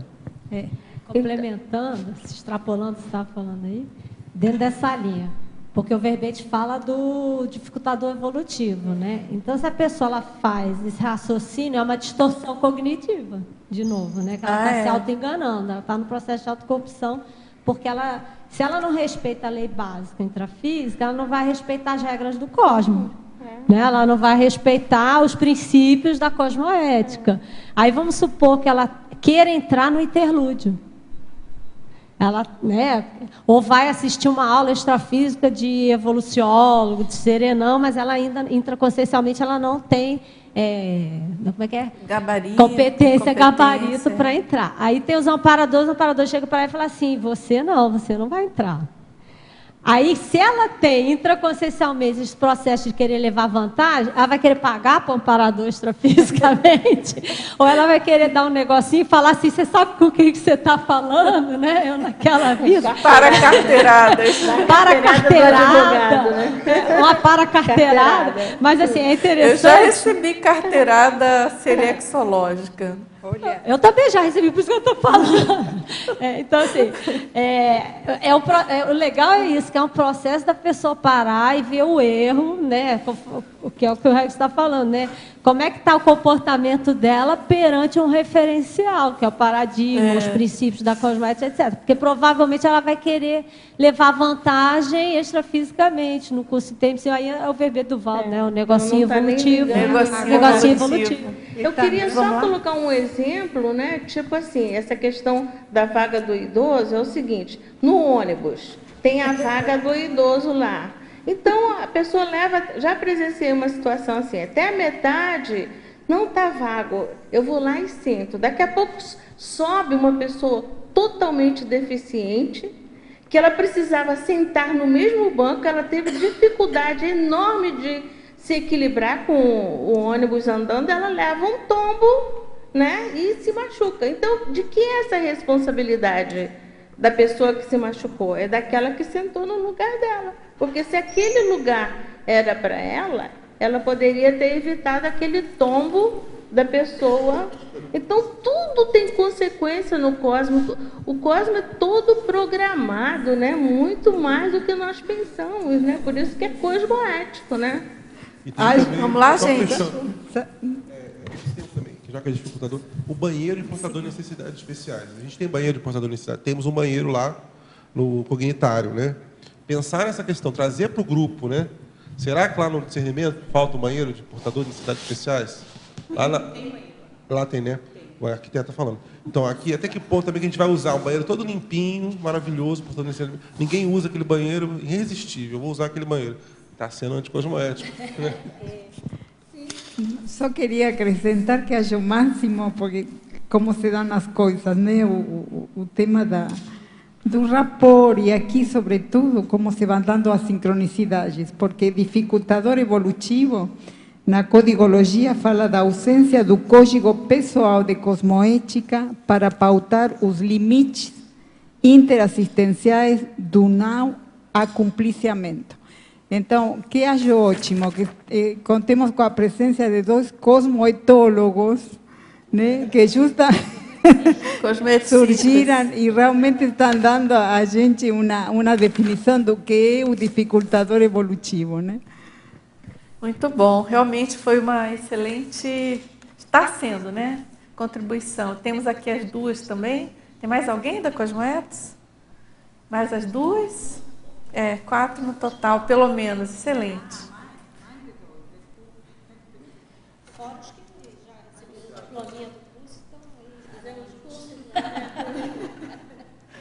Vamos lá, gente. Então, aqui na paradoxologia de São Bento do Sul, o paradoxo do restringimento intrafísico ser facilitador evolutivo para as consciências imaturas. Ele pede para analisar o paradoxo facilitador evolutivo em contraponto com o tema dificultador evolutivo. Bom, então, primeiro, o paradoxo do restringimento intrafísico ser facilitador evolutivo para as consciências imaturas. A gente estava falando ainda há pouco, né, do problema da pessoa que não consegue nem respeitar a lei intrafísica ali, aquele feijão com arroz, né? Aliás, né, falando aqui dos cosmoeticistas e paradireitólogos, a gente ainda precisa de lei para dizer, olha, é proibido matar, olha, você não pode atropelar ninguém, olha, veja bem, você não pode ficar prejudicando, Então, a questão do paradoxo, alguém quer comentar, gente? Eu posso... Vamos lá, quer falar?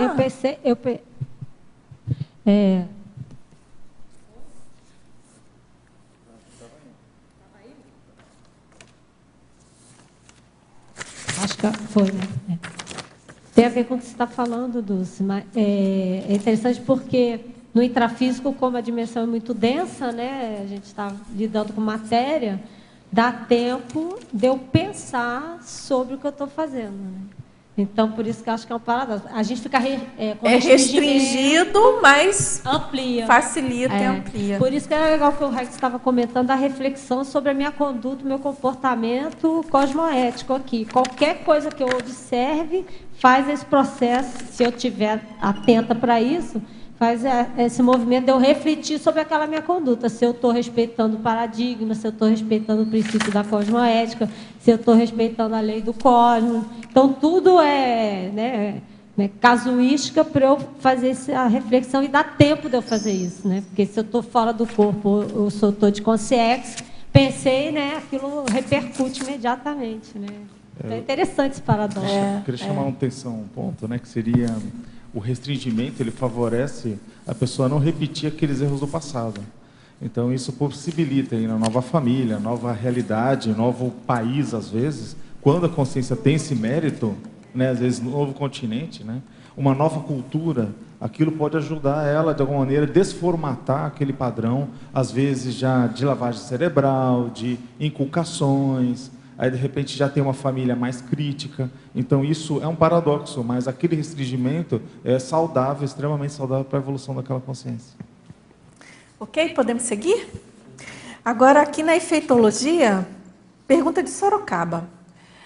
Página 4082. Vocês poderiam comentar sobre os efeitos paralisantes das dúvidas mortificadoras? O que vocês acham, gente? Olha, as dúvidas mortificadoras,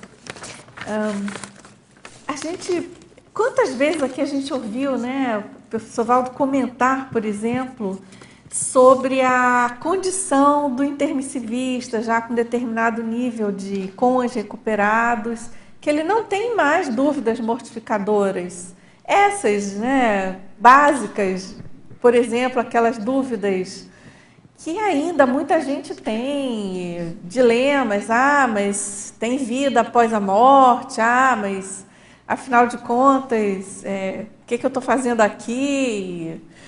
E aí a gente pode pensar sobre o quanto que a pessoa fica paralisada quando ela não tem um nível de compreensão dessas coisas mais, vamos dizer assim, entre aspas, básicas ou elementares em relação à inteligência evolutiva, não é isso? Eu penso que é por aí a abordagem de estar aqui contida nesse verbete. E assim, conforme a gente comentou no início, não sei se vocês lembram, a gente falou da questão que está por trás, que permeia, que é a problemática da autocognição, né? Aqui o problema central aqui desses dificultadores. E as dúvidas mortificadoras também têm total relação com isso, certo? A pessoa precisa estudar, precisa conhecer mais, precisa arregaçar as mangas e sair, fazer pesquisa, autopesquisa, aprender mais, ler. O que você acha, Fabiana? Com certeza, tem isso. Aí eu queria trazer um segundo viés para reflexão, além desse que você trouxe, que é bem importante. Aí eu vou trazer para mim em primeiro lugar e depois expor, né? Em termos de inter-relação, se ainda existe alguma pessoa ou algum grupo ou alguém que a gente ainda, vou usar a expressão do professor Valdo, né? Vira o nariz, como é que ele falava? O nariz, como é que era aquela expressão? Torce o nariz, né? Se ainda existe alguma pessoa, algum grupo ou alguma consciência intrafísica, extrafísica, que a gente ainda tem dificuldade de chegar perto, de abordar, de conversar, isso não chega a ser uma dúvida mortificadora, mas tem um nível de anticosmoética, de bloqueio por aí, né? Vai nos assediar de alguma maneira, e a questão é totalmente nossa, não é da outra pessoa. Então, sou eu que tenho que fazer esse exercício. E esse exercício ele é constante. Não é de um dia para o outro, não é você bater nas costas da pessoa e falar, vamos sentar para conversar? Às vezes é com um pouco mais de calma, né? Mais de análise de contexto. Às vezes, um almoço, a gente começa almoçando, convidando a pessoa para almoçar. Às vezes, um olá, um bom dia, uma boa tarde, até a coisa criar um campo e um clima para a gente conseguir, então, ter uma abertura maior. A Adriana falou da TARES, né, para a gente conseguir aí trazer a nossa dificuldade. Mas eu acho que isso não é mortificador em si, mas ela assedia. Ela é bem assediadora em relação à nossa própria realidade, né? Eu fiquei pensando o seguinte... Imagina, trazendo para a realidade, né, e analisando as pessoas, tem aquele paracomatoso, né, evolutivo, vamos dizer assim, que o cara não faz a mínima ideia que existe um processo de evolução. Parece que acabou de perder o apêndice caudal, como o professor Valdo falava. Ele não está nem aí, não faz ideia. Ele está nessa vida, sabe, dormindo. E aí você já encontra uma pessoa que começa a ter essas dúvidas. Então, ele já começa a ser um duvidoso evolutivo, né? Ele está em dúvida, ele começa a questionar, será que existe vida depois da morte? De onde é que eu vim? O que eu estou fazendo aqui? E ele vai ficar assim a vida inteira.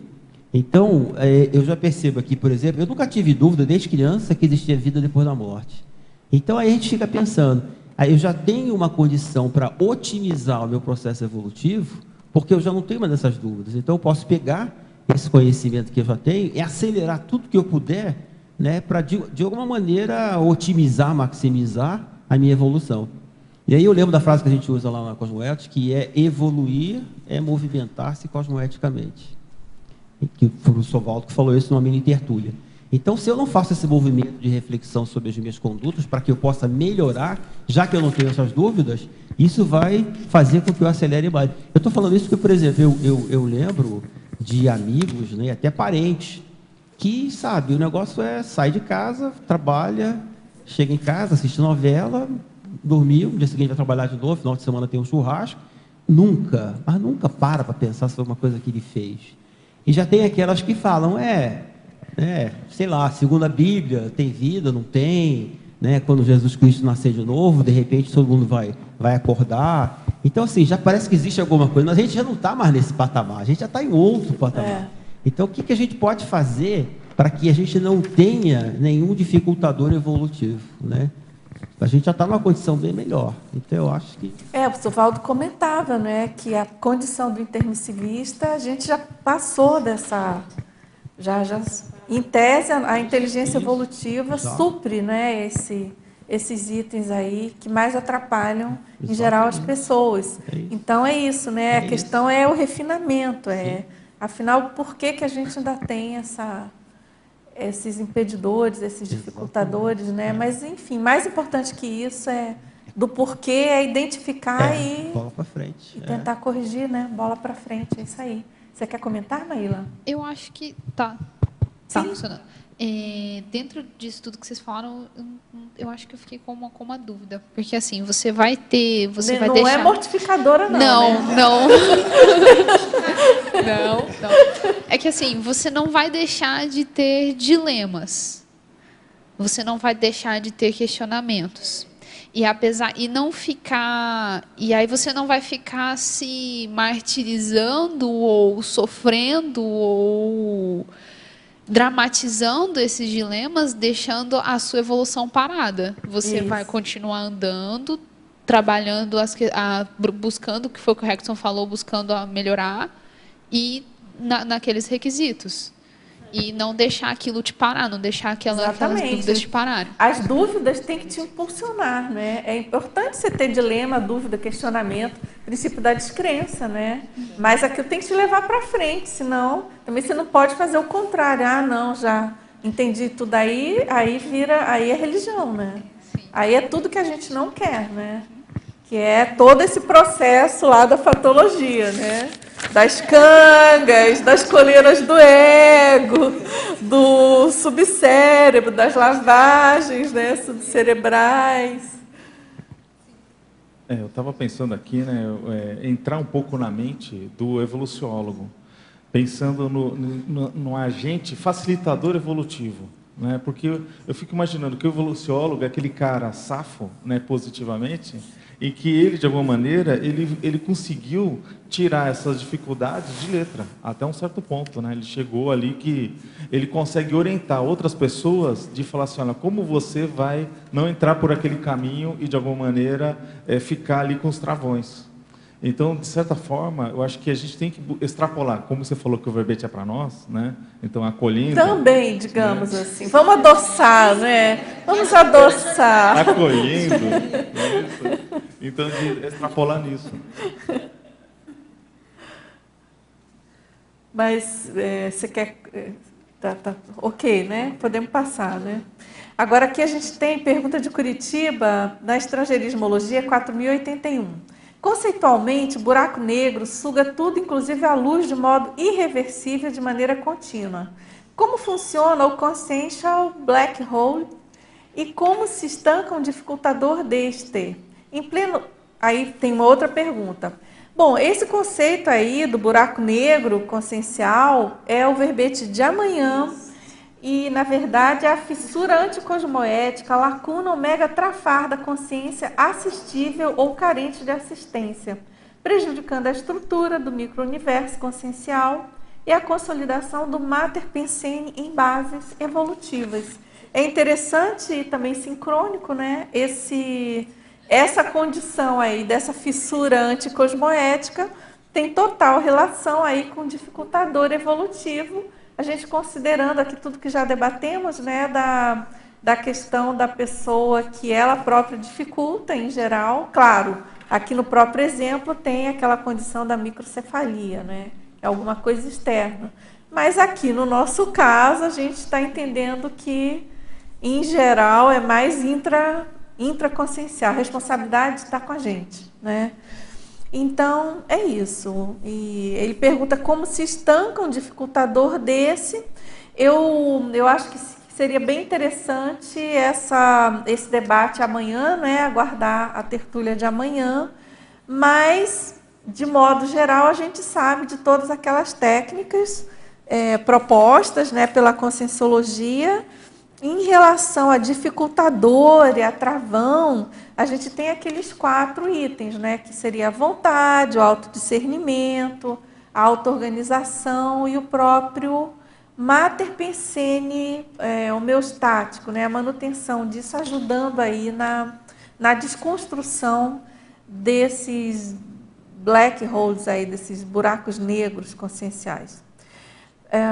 Agora, ele pergunta também, em pleno século XXI, quais são os principais acid tests antidispersão que encontramos. E aí ele diz assim: vivemos hoje com um número incontável de dificultadores evolutivos em relação à nossa pergunta: vivemos hoje com um número incontável de dificultadores evolutivos em relação às nossas vivências nos nossos séculos passados? O que vocês acham? E ele pergunta se a dispersão é o principal mata-burro atual. Será?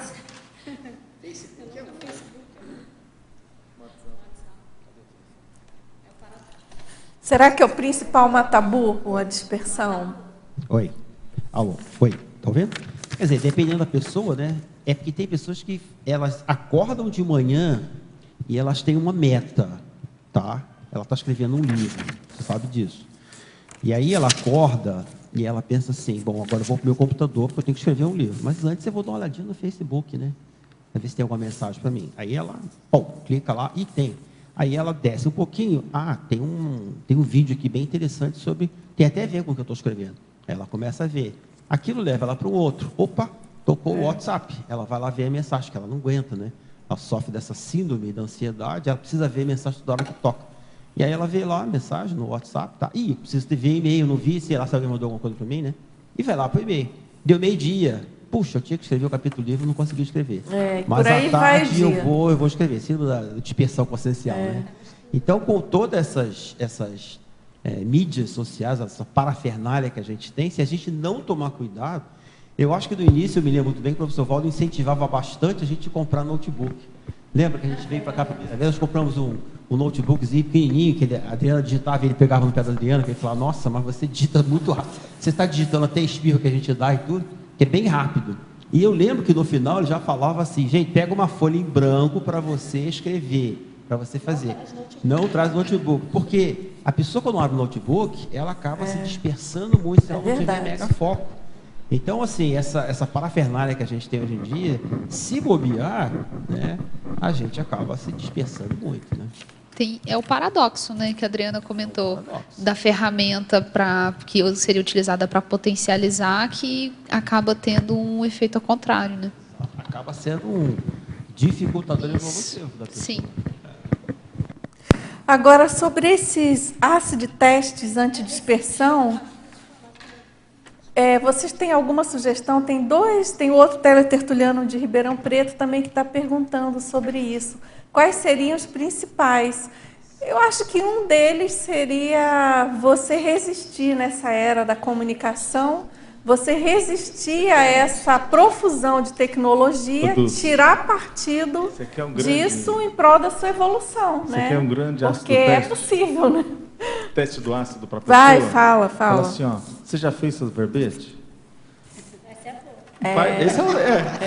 É intermissivista? Fez o seu verbete? Mas eles até que já fizeram, viu? Agora, gente, aqui pergunta de Porto Alegre, polinomiologia. Vocês já fizeram, tem a segunda pergunta. O segundo, terceiro, quarto. É aquela questão, já fez no mínimo 10? Porque, segundo o DAC, para você ser o iniciante, o verbetógrafo iniciante tem que ter 10. Para ser o experiente, tem que ter 2.000. Ô, Dulce, tendo em vista que foram 2 perguntas, tem um laboratório da imobilidade física vídeo, que a gente tem que falar. Tem um complementário, tem vários outros ácidos de testes aí que são desafiantes, né? São. Complementário, Com laboratórios, certeza. todos os laboratórios, né? Bem a própria lembrado. tertúlia, dependendo do nível da pessoa, ficar na tertúlia do início ao fim já é uma grande superação, né? Para isso aí. Certamente, Cláudio. Agora, sobre o polinômio, na polinomiologia. Distorção perceptiva, distorção parapsíquica, distorção cognitiva e distorção mnemônica. Ela pergunta qual seria a melhor maneira de vencer esse dificultador evolutivo da questão da distorção. O que vocês acham, gente? Alguém pensou alguma coisa?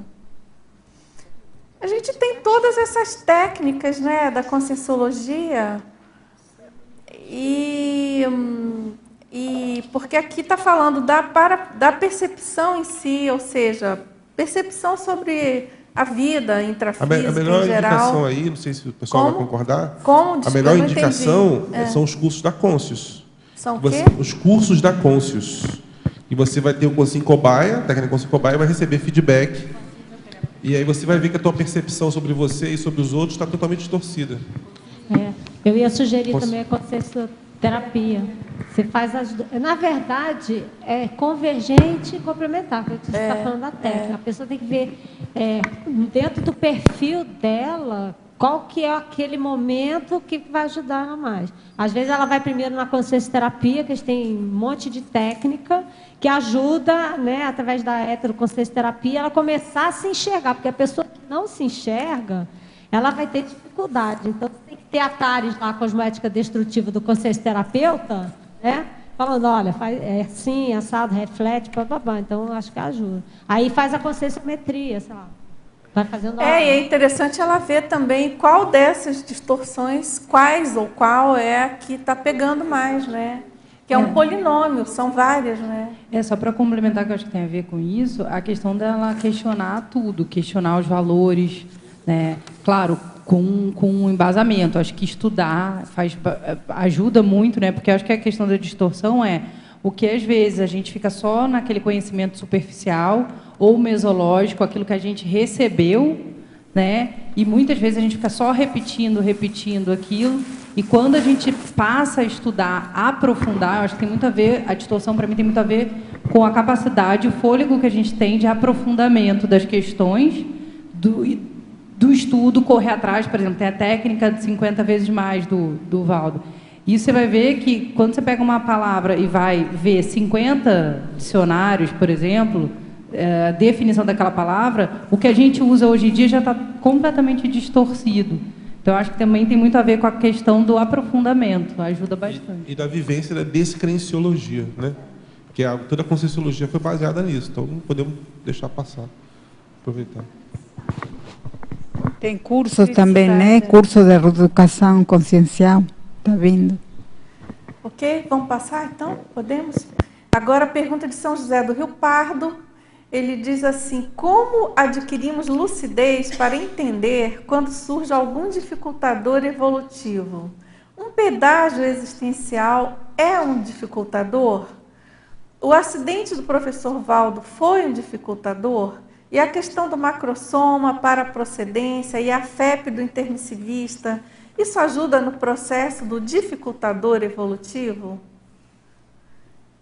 Então, como adquirimos lucidez para entender quando surge algum dificultador evolutivo?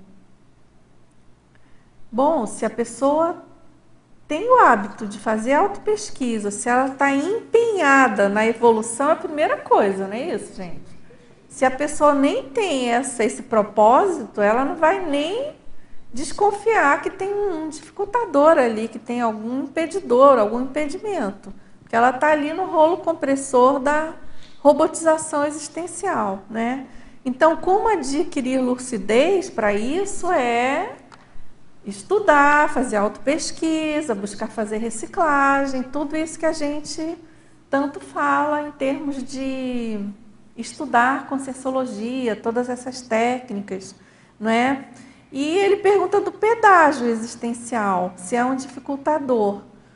Em geral, sim, né? Mas dificultador, assim, mas também não sei o que você exatamente está chamando do pedágio existencial, mas às vezes O pedágio é um dificultador, mas, ao mesmo tempo, ele possibilita você seguir adiante e fazer as coisas. É igual um pedágio, a gente pode fazer analogia com o pedágio de uma autoestrada, né? Você tem que pagar, mas, ao mesmo tempo, ele permite que você chegue no seu objetivo. Então, que você siga em frente. Então, tem que encarar desse modo, né? Alguém quer comentar? Eu estava pensando antes do verbete, estava pensando assim, dificultador evolutivo ou dificultador anti-evolutivo? Aí pensei, não, quem faz ele ser evolutivo ou não é a consciência. Então, você tem um fato, tem um desafio.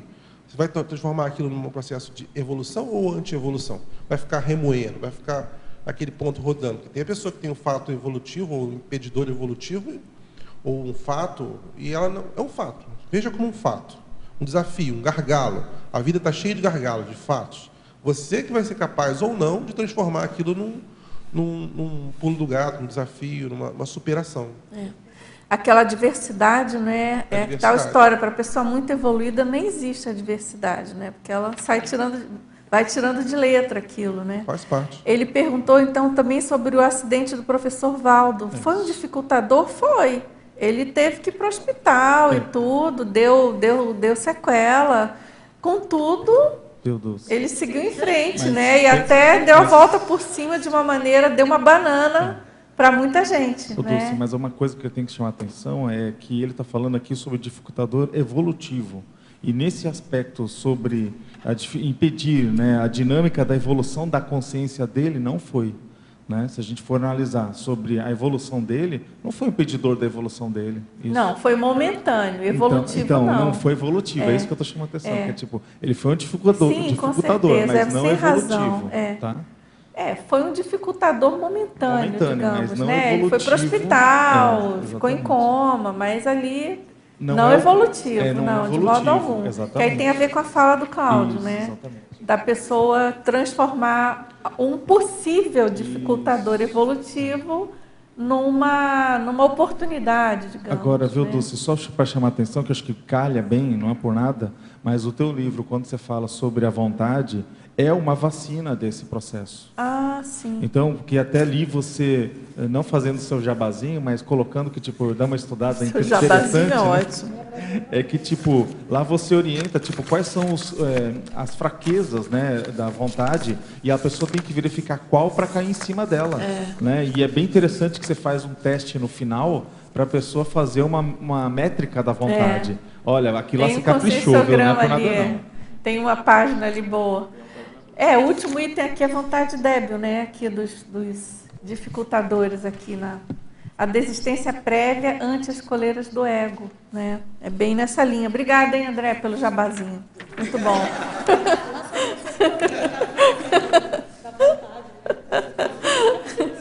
Vamos pensar com carinho. E, bom, ele pergunta sobre a questão do macrosoma, da paraprocedência e a FEP, se isso ajuda no processo do dificultador evolutivo. O que vocês acham? Ajuda, né? De algum modo vai ajudar, né? Se a pessoa tem um macrosoma, deveria, né? É que, como o André estava colocando, o dificultador, ele em si já é alguma coisa que é antievolutiva, ou seja, suponhamos que a pessoa pode ter um macrosoma e pode estar aqui com esse problema de um dificultador evolutivo que ela não superou. Então, ajuda, mas não é vacina, né? É claro que a paraprocedência, mais homeostática, isso tudo vai ajudar a pessoa a não passar por isso.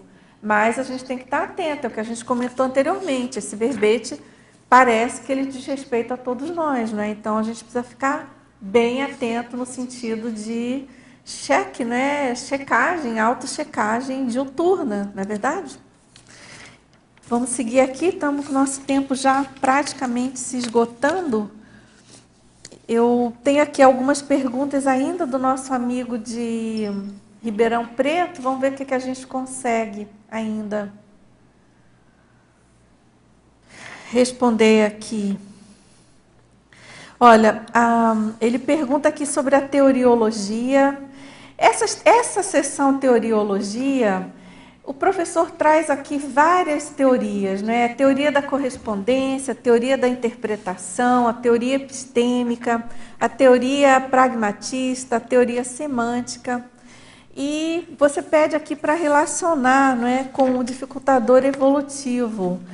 Eu considero assim essa seção uma das mais complexas, porque essas teorias não são teorias muito simples de se abordar ou até de se compreender plenamente, né? Mas aqui, sem querer simplificar demais e reduzir aí as hipóteses, né, do porquê elas estarem nesse verbete, a gente pode pensar que essas teorias que você citou aqui, elas têm uma relação forte com a questão do conhecimento, da verdade. Algumas até são contidas em também teorias da verdade. Então, você tem a questão da teoria da correspondência, né, que é uma coisa mais da filosofia, e de você ter essa questão de correspondência entre um termo e outro, a questão da teoria semântica, que é o significado da palavra, das palavras em si em relação àquele contexto, àquela realidade ou aquilo que você está estudando. A teoria epistêmica, que é em relação ao próprio conhecimento, né? Enfim, a pragmatista, que já diz respeito à questão mais da prática, da utilidade daquele conhecimento.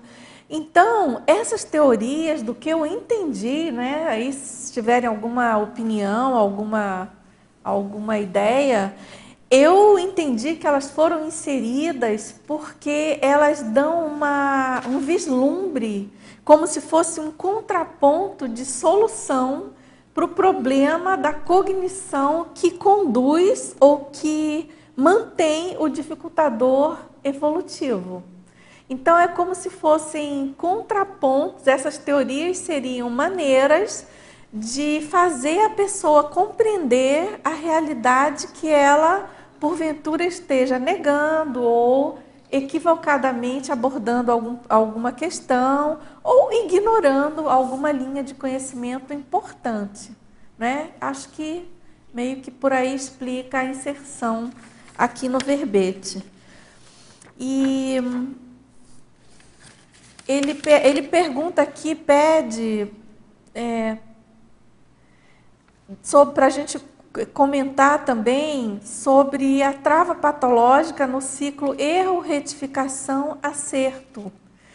É que justamente aqui, esse ciclo que seria o ciclo ideal, né, que a gente teria que buscar, errou, ótimo, então o quanto antes arruma, corrige o seu erro, né, e acerta, né, faz certo, corrige. No entanto, esse impedidor aí, esse dificultador, ele justamente mantém esse ciclo inoperante, né? Não sei se alguém quer comentar alguma coisa. Tudo bem, gente? Podemos encerrar, então? Infelizmente, a gente não conseguiu atender a todas as perguntas do nosso último aqui, Dulce, só um comentário teletertuliano. Fala. É bem rapidinho. É que todos esses verbetes do professor Valdo, eu estou percebendo uma correlação entre eles. Está muito óbvia. Então, e aí o desafio também de a gente defender um negócio que a gente não escreveu, né? Extremamente complexo, delicado, a gente tem que fazer essa autocrítica. E, por exemplo, por esse verbete aí, está muito ligado essa solução da teoriologia e essa questão que você colocou do reparação, ciclo, reparação. Aí a gente cai num verbete que responde perfeitamente essa questão, que é o verbete do inacabamento pessoal. Ele serve como resposta aí, que é um verbete recente também. Muito bem, ok, Cláudio. Eu concordo, Cláudio, realmente os verbetes têm uma conexão muito grande. Aliás, tem várias sessões até que ou dialogam ou são muito próximas, né? Justamente mostrando, comprovando isso que você está comentando.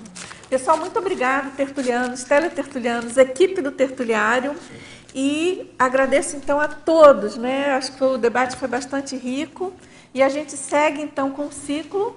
Até a quinta-feira próxima a gente tem aí verbetes do professor Valdo Vieira. Vamos aqui aos nossos anúncios e obrigada a todos. As pontuações da tertúlia de hoje são 27 assinaturas no livro de presença, 48 perguntas presenciais e 20 perguntas enviadas online. temos 3 convites. A Malu Zarro com o curso de campo Pangrafologia Verbetológica, Adriana Rocha com o curso Esquadrinhamento da Autocosmoética e eu, Adriane, com o curso Autorreeducação Consciencial. Boa tarde a todos e todas. Em nome da Enciclosapiens, eu venho convidá-los para o curso de campo Pangrafologia Verbetológica, que vai acontecer de 25 a 27 de maio. Vai ter campo pangráfico com a aplicação da técnica das 3 cadeiras. E o curso ele vai acontecer aqui na Cognópolis, no Hotel Mabu, com os EPICONs Dulce Dal e Hernani Brito. A dinâmica do curso ela acontece na parte da manhã, momento de reflexão, captação de ideias, energização realizada pelos EPICONs e o período de redação manuscrita à mesa, a hora de materializar as ideias que foram captadas. E na parte da tarde vai ter o momento de digitar essas ideias no material manuscrito e também uma preceptoria da equipe da Enciclosapiens orientando essa organização, toda essa parte do material das ideias que foram captadas. Estão todos convidados. Para mais informações e inscrições aqui no próprio CAEC, no telefone 45 2102 1499 ou pelo e-mail caec@caec.org. Obrigada. Olá, você é intermissivista online. Queria fazer uma pergunta. Você consegue detalhar, esquadrinhar a sua auto-mega cosmoética em 5 minutos? Você tem real noção da sua auto-mega cosmoética? Pois é, nós temos o curso modular na Cosmoetos, que está com 6 módulos a pedido dos alunos das outras turmas. O curso está aberto online e é a única turma de 2018. É o curso Esquadrinhamento da Auto-Mega Cosmoética. Eu queria convidar vocês, o primeiro módulo começa dia 12 e dia 13 de maio de 2018. E as inscrições elas podem ser feitas tanto pelo CAEC quanto pela Cosmoetos. Você pode acessar o site da Cosmoetos, é www.cosmoetos.org.br. Pode ser parcelado em até 6 vezes. Então, mais informações vocês podem conseguir no CAEC ou através do site da Cosmoetos. Tá? Muito obrigada. A Reaprendência convida para o curso Autorreeducação Consciencial. Curso que vai acontecer no final de semana que vem, sábado e domingo, dias 12 e 13 de maio, aqui na sede da Reaprendência, em Foz do Iguaçu. Como pré-requisito, a pessoa tem que ter um curso de entrada da Conscienciologia. Os professores do curso são o Rui Bueno e o William Klein, e esse curso ele objetiva instrumentalizar o participante nos processos de autorreeducação consciencial, com base na inteligência evolutiva, visando reciclagens intraconscienciais mais eficientes. Quem quiser mais informações, favor entrar em contato pelo e-mail contato@reaprendência.org ou pelo telefone celular DDD 45 99839 1552. Obrigada. O título do verbete de amanhã é Buraco Negro Consciencial. A especialidade é para patologia, o verbetógrafo é o professor Valdo Vieira. Agradecemos a presença e a participação de todos, desejamos uma ótima tarde e até amanhã.